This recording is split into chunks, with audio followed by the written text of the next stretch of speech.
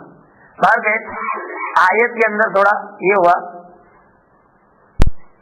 اللہ تبارک و تعالیٰ یہ فرما رہے کل کل من عند اللہ، بھلائی ہو یا برائی ہو، اچھائی ہو یا برائی ہو، مصیبت ہو یا راحت ہو، کل آپ کہہ دیجیے محمد صلی اللہ علیہ وسلم، کل ہر چیز من عند اللہ تمہارے رب کے جانب سے ہے۔ اس سے معلوم ہوا ہر آدمی کو یہ عقیدہ بنا لینا چاہیے کہ جو بھی مصیبت آ رہی ہے یہ اپنے رب کے جانب سے ہے، اپنے پروردگار کے جانب سے ہے، جس نے ہزارہ نعمتوں سے ہمیں نچاور کیا ہے، ہم پر نچاور کیے ہیں، اسی رب کے جانب سے یہ مصیبت آئی ہوئی ہے۔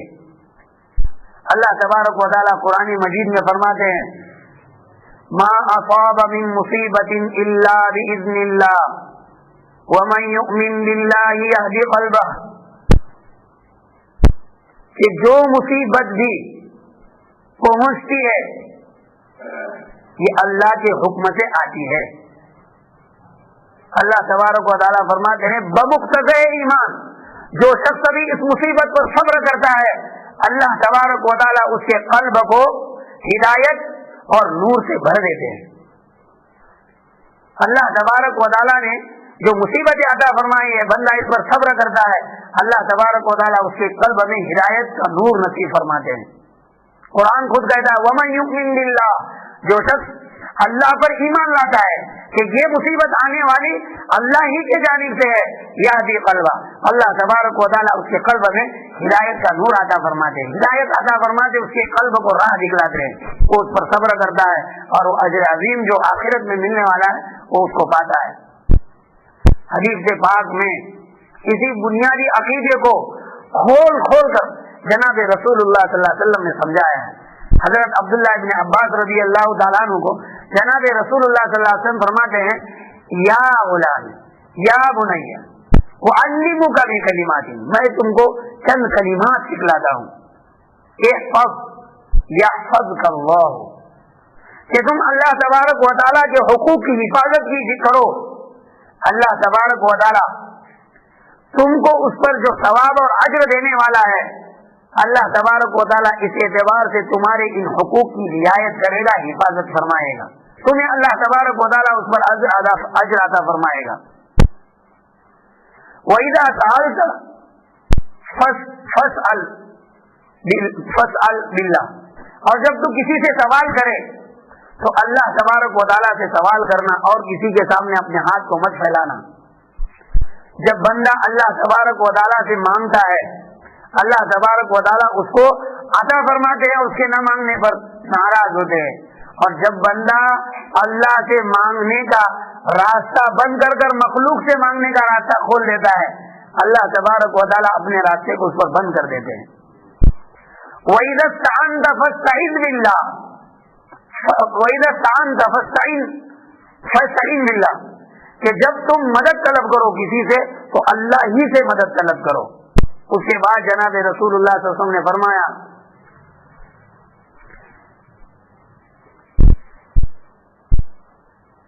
ان هذه الامه اذا اجتمعت على ان ينفعوك شيئا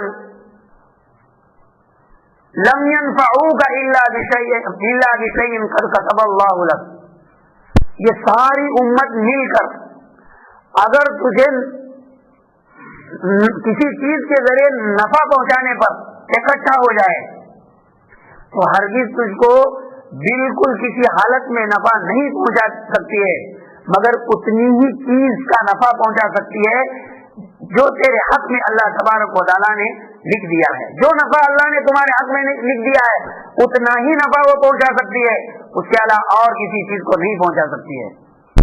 اور پوری امت مل کر آپ کو نقصان پہنچانے پر تل جائے تو وہ آپ کو نقصان نہیں پہنچا سکتی ہے مگر اتنی ہی چیز سے جو آپ کے اوپر اللہ تبارک و تعالیٰ نے لکھ دیا ہے، یعنی جو نقصان آپ پر اللہ نے لکھ دیا ہے وہی نقصان پہنچا۔ معلوم یہ ہوا بھلائی برائی، نفع نقصان، ہر چیز اللہ تبارک و تعالیٰ نے اپنے قبضے قدرت سے بندوں کے اوپر لاگو کر رکھی ہے۔ اللہ تبارک و تعالیٰ نے اسی عقیدے کو بنیادی عقیدہ ہے، والقدر خیرہ وشرہ، اچھی بری تقدیر سب اللہ تبارک و تعالیٰ کی جانب سے ہے، اس پر ایمان لانا ہے۔ ایمان کا مطلب یہ ہے کہ بد عقیدگی سے بچنا۔ ایمان کا مطلب صرف لا الہ الا اللہ کہہ دیا زبان سے ختم نہیں ہوا، بد عقیدگی سے بچنا یہ بھی یہ ہے ایمان اصل۔ زبان سے لا الہ الا اللہ کہہ دیا بڑا، لیکن جس وقت مصیبت پہنچی اب دل یہ کہہ رہا ہے کہ کیا میں نہیں ملا کہ مجھ پر یہ مصیبت آئی، اتنا میں نماز پڑھتا ہوں، روزے رکھتا ہوں، پھر بھی اللہ کی طرف سے اس طرح سے میرے ساتھ معاملہ ہو رہا ہے، اتنے میں لوگوں کے ساتھ خیر خواہی کا معاملہ کرتا ہوں، پھر میرے ساتھ کیوں خیر خواہی کا معاملہ نہیں ہو رہا ہے، مجھے کیوں مصیبتوں میں دبایا جا رہا ہے؟ یہ ہے بد عقیدگی۔ اس بد عقیدگی سے ایمان ختم ہو جاتا ہے۔ اللہ تبارک و تعالی اس آیت کے اندر اس بات کو بیان کرنا چاہ رہے ہیں کہ ایسی جب مصیبت پہنچتے ہیں تو یہ مضبوط عقیدے کے ساتھ پہلے اللہ کی طرف متوجہ ہو کر کہتے ہیں انا للہ و انا الیہ راجعون۔ ظاہر سی بات ہے جو کچھ ہمیں پہنچا ہے اللہ کے جانب سے ہے اور ہم کو خود سب کو اللہ کے پاس پہنچنا ہے، تو غم کس بات کا؟ اللہ تبارک و تعالیٰ نے اس عقیدے کو اس آیت کے اندر سمجھایا ہے۔ ایک بات ہمیں یاد رکھنی چاہیے کہ ہمیں اپنے عقیدے کو درست کرنا چاہیے۔ کیا؟ والقدر خیرہ وشرہ من اللہ تعالی، ہر اچھی بری چیز اللہ تبارک و تعالیٰ کے جانب سے ہم پر آتی ہے۔ جب مصیبت آئے فوراً یہ ہمیں متوجہ ہو اللہ کے جانب سے کہ اللہ کے جانب سے چیز آئی ہے۔ اللہ نے اس موقع پر ہمیں کیا حکم دیا ہے؟ اللہ نے اس موقع پر ہمیں حکم دیا انا للہ و انا الیہ راجعون پڑھے، فوراً ہم اس کی جانب متوجہ ہو کر اس کو پڑھ لیں۔ نمبر 2، دوسری چیز، مصیبتیں جو آتی ہیں یہ آدمی کی خود کمائی ہوئی کھیتی ہے، کمائی ہوئی چیز ہے۔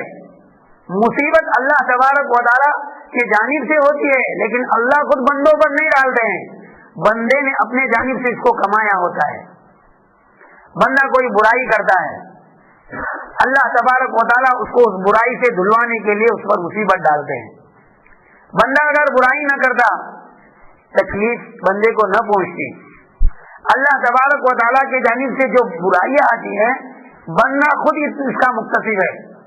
اللہ تعالیٰ فرماتے قرآن مجید کے اندر ما اصابکم من مصیبت فبما کسبت ایدیکم ویعفو عن کثیر، جو کچھ بھی مصیبت تم پر آتی ہے یہ تمہارے ہاتھوں سے کمائی ہوئی چیزوں کا بدلہ ہے، اس کے نتیجے میں آتی ہے۔ بما کسبت ایدیکم، تمہارے ہاتھوں کے کمائی کے بدلے میں ہے۔ تم نے برائیاں کی، برے اعمال کیے، بری چیز کی، اللہ تبارک و تعالیٰ نے تم پر مصیبت بھیجی۔ کیوں بھیجی؟ آگے آ رہا ہے۔ اللہ تعالیٰ فرماتے اس کے باوجود بہت سی برائیاں، گناہ تم جو کماتے ہو، ان بہت سی برائیوں کو ہم معاف فرماتے ہیں۔ معلوم ہوا کہ جو معاف فرمانے والی برائیاں ہے وہ زیادہ ہے۔ اللہ فرماتے وَيَعْفُو عَنْ كَثِيرٍ، بہت سی گناہوں کو ہم معاف فرما دیتے ہیں، اور جو مصیبتیں آتی ہیں وہ کچھ کچھ گناہوں پر ہم مصیبتیں دیتے ہیں، اور معاف ہونے والی گناہیں بہت زیادہ ہے۔ جن گناہوں پر اللہ تبارک و تعالی مصیبت عطا فرماتے ہیں وہ تھوڑے ہیں۔ حدیث پاک میں جناب رسول اللہ صلی اللہ علیہ وسلم نے خود فرمایا ہے کہ جب بندے کو کوئی تکلیف چاہے چھوٹی ہو یا بڑی ہو، بندے کو جب تکلیف پہنچتی ہے تو وہ اس کے گناہوں کو مٹانے کے لیے ہوتی ہے۔ قرآن مجید کے اندر اللہ تبارک و تعالیٰ فرماتے ما اصابک من حسنۃ فمن اللہ وما اصابک من سیئۃ فمن نفسک، جو برائی تم کو پہنچتی ہے فمن نفسک، وہ تمہاری ہی جانب سے ہوتی ہے۔ معلوم ہوا کہ برائی پر جو مصیبتیں, جو بندوں پر مصیبتیں آتی ہیں, یہ مصیبتیں بندوں کی اپنی کمائی ہے.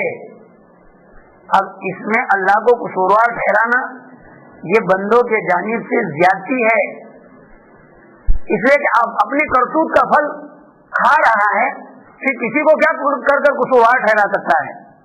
اس لیے بندے کو چاہیے کہ اپنے آپ کو گناہوں سے بچائے, برے اعمال سے بچائے. اللہ تبارک و تعالیٰ ایسے بندوں کو اپنے حفاظت میں رکھتے ہیں.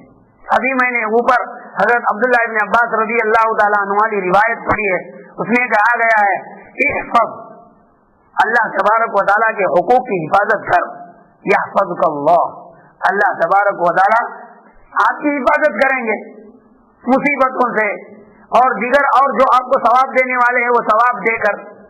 آگے فرمایا یہ سب تجدہ تجاہک وفی روایت امامک, تو اللہ تبارک و تعالیٰ کے حقوق کی حفاظت کر, اللہ تبارک و تعالیٰ کو تو اپنے سامنے پائے گا. اللہ تعالیٰ کو اپنے سامنے پائے گا. پیسے والے مدد کی اللہ تیری مدد کریں گے ہر اعتبار سے, لیکن شرط ہے کہ ہم اللہ کے حقوق کی رعایت کریں. اللہ کے حقوق کیا ہے؟ جن باتوں سے اللہ نے منع کیا ہے اسے بچنا, یہ اللہ کے حقوق کی حفاظت ہے.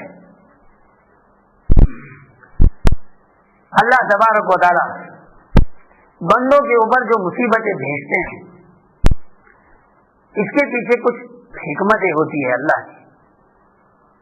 ایک حکمت تو یہ ہے کہ اللہ تبارک و تعالیٰ ان گناہوں کے ذریعے سے بندوں کے گناہوں کو مٹانا چاہتے ہیں. نمبر 2, دوسری حکمت ہے اللہ تبارک و تعالیٰ بندوں کو بلند درجات عطا فرمانا چاہتے ہیں. نمبر 3, اللہ تبارک و تعالیٰ بندوں کو جنت میں داخل فرمانا چاہتے ہیں. روایتوں کے اندر ان تمام چیزوں کی طرف جناب رسول اللہ صلی اللہ علیہ وسلم نے نشاندہی فرمائی ہے. قرآن کی ایک آیت ہے وَمَن يَعْمَلْ سُوءًا يُجْزَ بِهِ, کہ جو شخص ابھی برا عمل کرے گا یُجْزَ بِهِ, اس کو اس کا بدلہ دیا جائے گا, اس کی سزا دی جائے گی. حضرت ابو بکر صدیق رضی اللہ تعالیٰ عنہ نے جب اس آیت کریمہ کے اس ترجمے کو سنا تو جناب رسول اللہ صلی اللہ علیہ وسلم سے فرمایا یا رسول اللہ صلی اللہ علیہ وسلم اب بچنے کا کیا راستہ بچ چکا ہے. جناب رسول اللہ صلی اللہ علیہ وسلم نے فرمایا اے ابو بکر اللہ تمہاری مغفرت فرمائے, کیا کبھی تم کو مصیبت نہیں پہنچتی ہے, کیا کبھی تم کو تکلیف نہیں پہنچتی ہے, کیا کبھی تم رنجیدہ نہیں ہوتے ہو, کیا کبھی تمہارے مالوں میں نقصان نہیں ہوتا ہے, یہ چیزیں آپ کو پیش نہیں آتی ہیں. حضرت ابو بکر صدیق رضی اللہ تعالیٰ عنہ نے فرمایا یا رسول اللہ صلی اللہ علیہ وسلم یہ سب کا سب چیزیں پیش آتی ہیں. جناب رسول اللہ صلی اللہ علیہ وسلم نے فرمایا کہ اے ابو بکر یہ چیزیں ان گناہوں کا بدلہ بنتی ہے. جو مصیبتیں آتی ہے, آدمی کو رنج پہنچتا ہے, آدمی کو تکلیف پہنچتی ہے, گویا اس نے جو گناہ کیے ہیں اللہ تبارک و تعالیٰ اس گناہ کو اس تکلیف کے ذریعے سے مٹا دیتے ہیں. حضرت ابو بکر صدیق رضی اللہ تعالیٰ عنہ ہی فرماتے ہیں کہ جناب رسول اللہ صلی اللہ علیہ وسلم نے فرمایا کہ جب بندوں کو رنج تکلیف وغیرہ پہنچتی ہے اللہ تبارک و تعالیٰ اس رنج کے بنا پر, تکلیف کے بنا پر بندوں کے گناہ کو دنیا کے اندر دھو ڈالتے ہیں. جناب رسول اللہ صلی اللہ علیہ وسلم نے فرمایا اے ابو بکر تم میں سے ہر بندہ اللہ تبارک و تعالیٰ کو پھر اس عالم میں ملتا ہے کہ وہ گناہوں سے بالکل پاک ہوتا ہے, صاف ہوتا ہے, شفاف ہوتا ہے. اور تم میں کے کچھ لوگ ایسے ہوتے ہیں یعنی کافر لوگ جو اللہ پر ایمان لانے والے نہیں ہیں, ان گناہوں کو جمع کر کر اللہ تبارک و تعالیٰ کے پاس لے کر آتے ہیں. اللہ تبارک و تعالیٰ ان کو اس کا بدلہ ضرور قیامت کے اندر چکھائیں گے.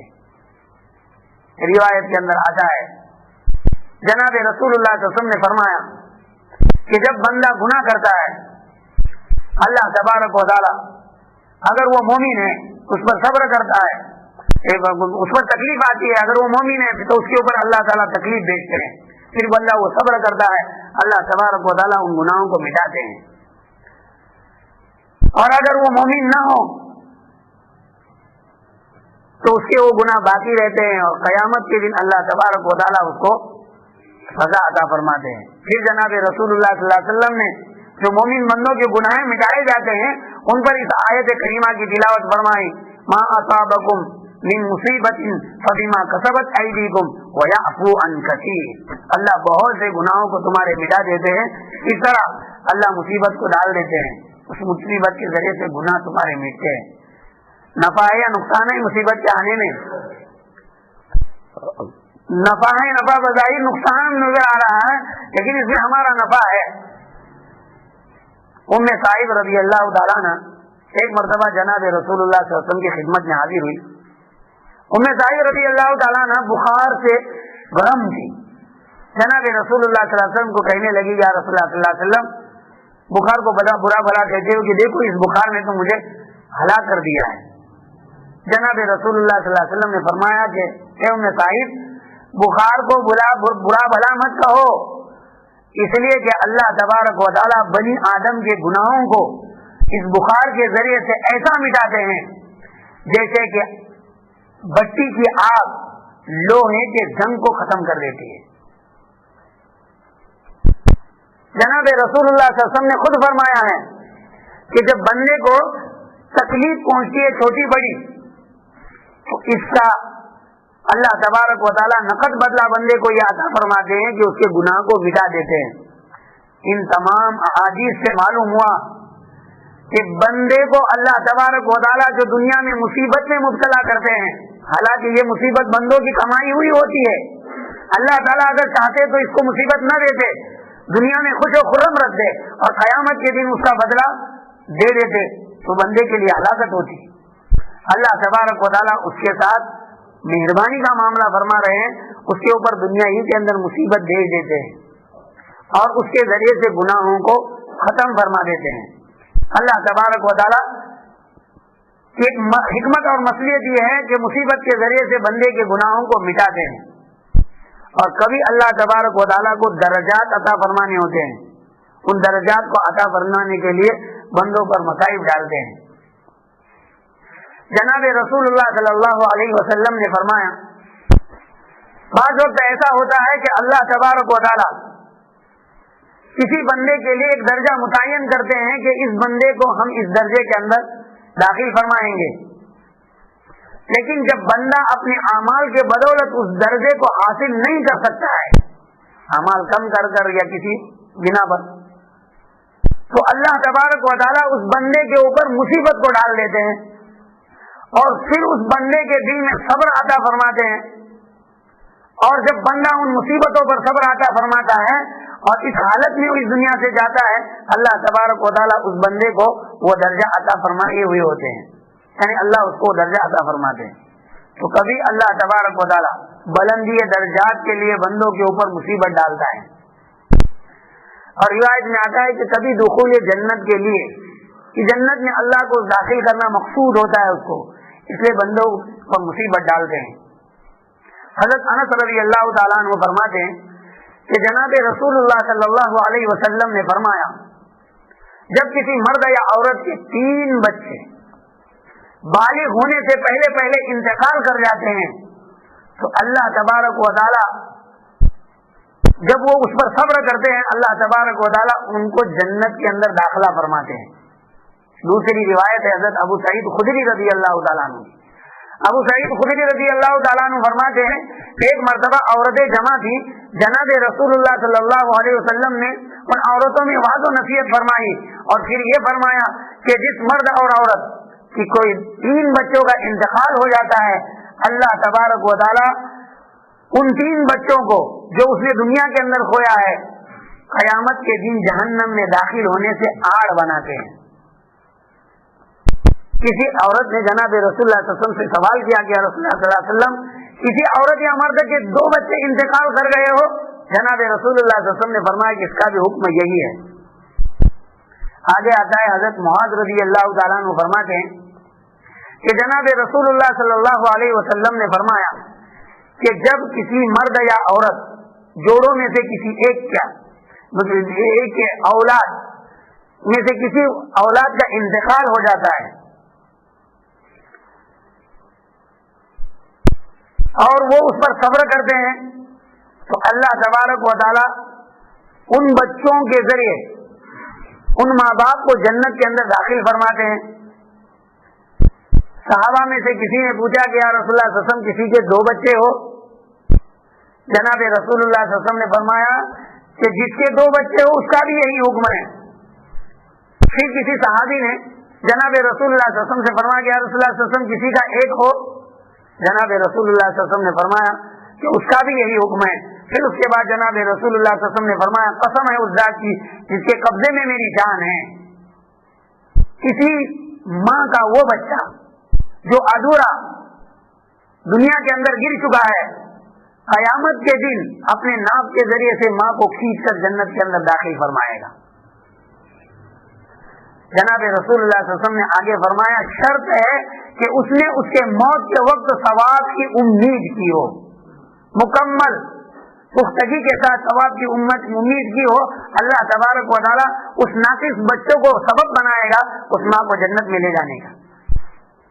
معلوم ہوا کہ بعض وقت جو مصیبتیں آتی ہے، اولاد کی کمی ہونے کی، مال کی کمی ہونے کی، یا جان کو نقصان پہنچنے کی، یہ سب کسی مصلیحت کے تحت میں اللہ تبارک و تعالی ان بندوں کے ساتھ فرماتے ہیں. اس لیے مصیبت کے اندر کبھی گھبرانا نہیں چاہیے. انسان کو مصیبت میں صبر کرنا چاہیے، اور صبر سے بڑھ کر مصیبت میں اور کوئی ہتھیار نہیں ہے. اگر بندے کے پاس صبر نہ ہوتا تو وہ اپنے والدین اور چہیتی چیز کے انتقال کے بعد کبھی دنیا میں پنپ نہیں سکتا تھا، بچ ہی نہیں سکتا تھا. آپ نے دیکھا ہوگا کسی چہیتے کا انتقال ہونے کے بعد بے صبری کا جو عالم بڑھ جاتا ہے، خود کبھی اس کو اٹیک آ جاتا ہے، وہ خود اللہ کو پیارا ہو جاتا ہے. کبھی اس کو ایڈمٹ کرنا پڑتا ہے، کبھی اس کی نبض رک جاتی ہے، کبھی اس کی دل کی دھڑکنیں بہت تیز ہو جاتی ہے، کبھی خون کی حرارت اور تیزی اور سرعت بڑھ جاتی ہے. کچھ نہ کچھ صبر باقی ہوتا ہے. بالکل صبر ختم ہو جاتا ہے، دنیا سے ہی پیارا ہو جاتا ہے، ختم ہو جاتا ہے، آخرت کے لیے نکل جاتا ہے. معلوم ہوا کہ صبر سب سے بڑا ہتھیار ہے. ابتدائی سے آدمی کو اس ہتھیار کو تھام لینا چاہیے. مصیبت کے وقت صبر کرنے کی اللہ تبارک و تعالیٰ نے تلقین فرمایا ہے. فرمایا مصیبت کے وقت تم مدد طلب کرو اللہ سے، کیسے؟ بالصبر والصلاۃ، صبر کے ذریعے سے. پھر آؤ نماز کی طرف اور اللہ کے سامنے کھڑے ہو کر 2 رکعت نماز پڑھ کر اللہ سے مانگو. مصیبت کے وقت اللہ تبارک و تعالیٰ نے صبر کا حکم عطا فرمایا ہے، لیکن کچھ چیزوں کو سکھلایا ہے کہ صبر کے وقت ان چیزوں کو پڑھو. اللہ تبارک و تعالیٰ اس کے بدلے میں آپ کو اجر عظیم عطا فرمائے گا اور اس کا خلف اور بدل بھی عطا فرمائے گا. مصیبت کے وقت 2 دعائیں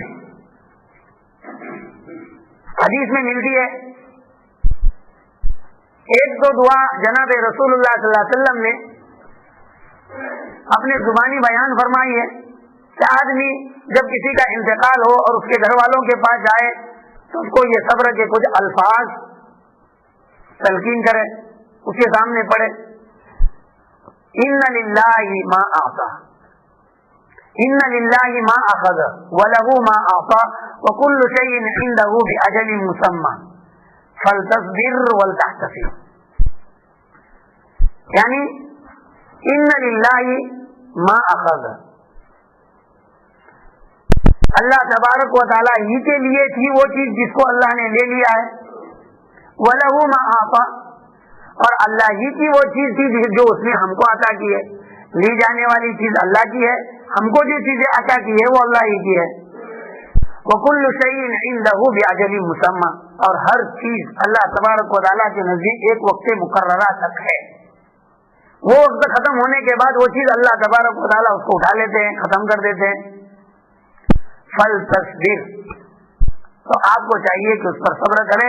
وَلْتَحْتَسِبْ، اور آپ کو چاہیے کہ اس پر ثواب کی امید کرے. تو جب کسی کا انتقال ہو جائے اور انتقال کے وقت اس کے پاس جب آپ پہنچے ہیں تو اس دعا کو یاد کرو اور اس کے سامنے جا کر پڑھے. ان للہ ما اخذ وله ما اعطى وكل شيء عنده باجل مسمى فلتصبر ولتحتسب. لوگ پوچھتے ہیں کہ بھائی ہم کسی کی عیادت کرنے جاتے ہیں یا کسی کے پاس اس کے انتقال کے بعد جاتے ہیں تاکہ ہم وہاں پہنچ کر کچھ عیادت کریں یا اس کے ساتھ کچھ باتیں کریں, تو اس وقت کیا پڑھنا چاہیے؟ جناب رسول اللہ صلی اللہ علیہ وسلم نے اس موقع پر یہ دعا عطا فرمائی. حضرت زینب رضی اللہ تعالیٰ عنہا کا واقعہ میں نے پہلے بھی سنایا ہے. ان کے ایک بچے کا جب انتقال ہونے لگا تو انہوں نے خادمہ کو بھیجا کہ جناب رسول اللہ صلی اللہ علیہ وسلم کو بلا لیا ہے. ایک طرف تو نبی والد ہے کہ وہ آئیں گے اور اس بچے کی جاکنی کے وقت کچھ مجھے جو ہے ہمت آئے گی. جناب رسول اللہ صلی اللہ علیہ وسلم کسی کام میں تھے, آپ صلی اللہ علیہ وسلم نے فرمایا کہ جاؤ زینب سے یہ کہو ان للہ ما اخذ وله ما اعطى وكل شيء عنده باجل مسمى فلتصبر ولتحتسب. یہ جانے کے بعد یہ وہاں پہنچے, انہوں نے بات ان کو بتلا دی. اس کے بعد حضرت زینب رضی اللہ تعالیٰ عنہ نے قسم دے کر جناب اس خادمہ سے کہا کہ جاؤ بلا کر لے آؤ. وہ آئی اور رسول اللہ صلی اللہ علیہ وسلم کو قسم دلوائی اور کہا کہ آپ کو بلایا ہے. تو جناب رسول اللہ صلی اللہ علیہ وسلم صحابہ کی جماعت میں نکلے, ان کے ساتھ حضرت سعد بن معاذ رضی اللہ تعالیٰ عنہ بھی تھے. آپ صلی اللہ علیہ وسلم جب وہاں پہنچے تو بچہ جاکنی کے عالم میں تھا. حضرت زینب رضی اللہ تعالیٰ عنہ نے وہ بچہ لا کر آپ صلی اللہ علیہ وسلم کے ہاتھ میں دیا. آپ صلی اللہ علیہ وسلم نے دیکھا کہ سانس پھول رہی ہے تو آپ کی آنکھوں میں سے آنسو گرنے لگے. یہ واقعہ مکمل تفصیل سے میں پیچھے آپ کو بیان کر چکا مختصر. تو اس پر حضرت سعد بن معاذ رضی اللہ تعالیٰ عنہ نے فرمایا کہ یا رسول اللہ صلی اللہ علیہ وسلم آپ یعنی آپ بھی رو رہے ہیں.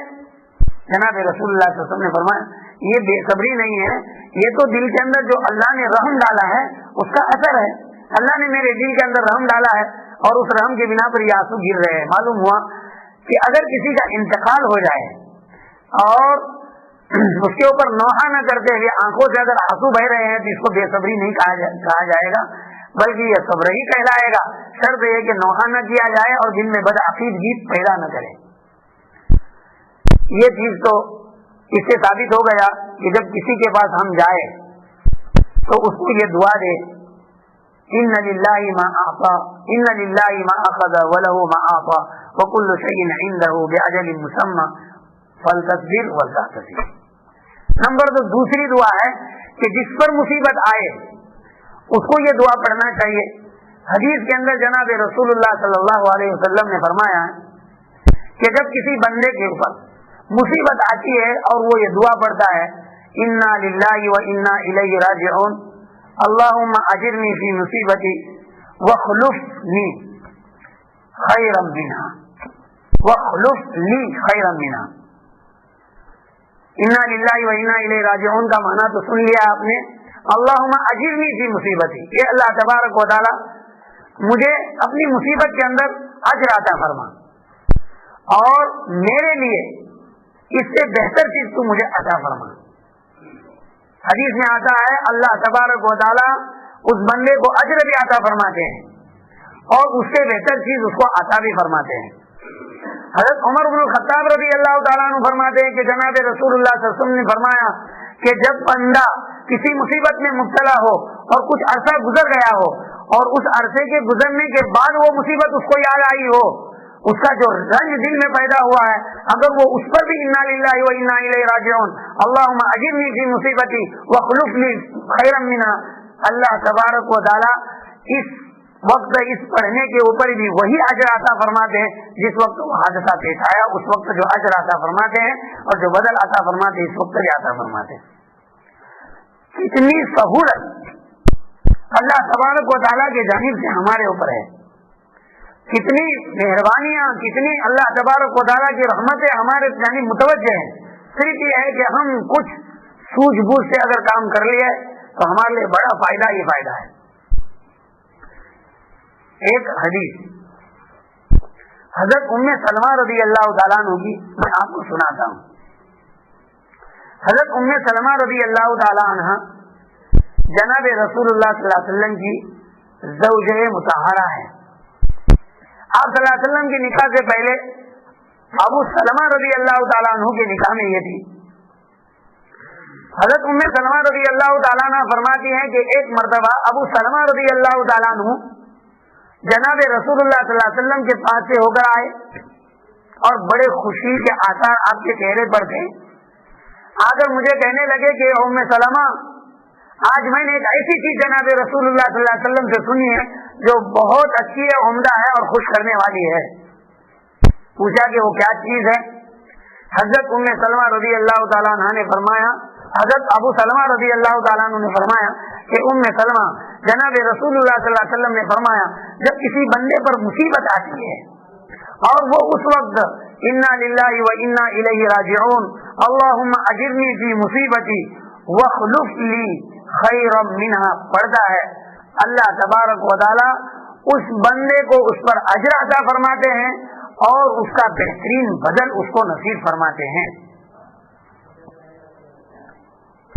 حضرت ام سلمہ رضی اللہ تعالیٰ عنہ فرماتی ہے کہ میں نے اس دعا کو یاد کر لیا۔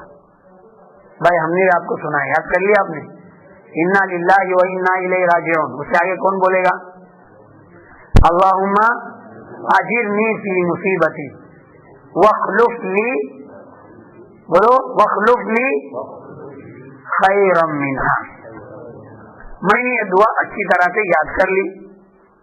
اس کے بعد ہوا یہ کہ ایک وقت ایسا آیا کہ ابو سلمہ کا انتقال ہو گیا۔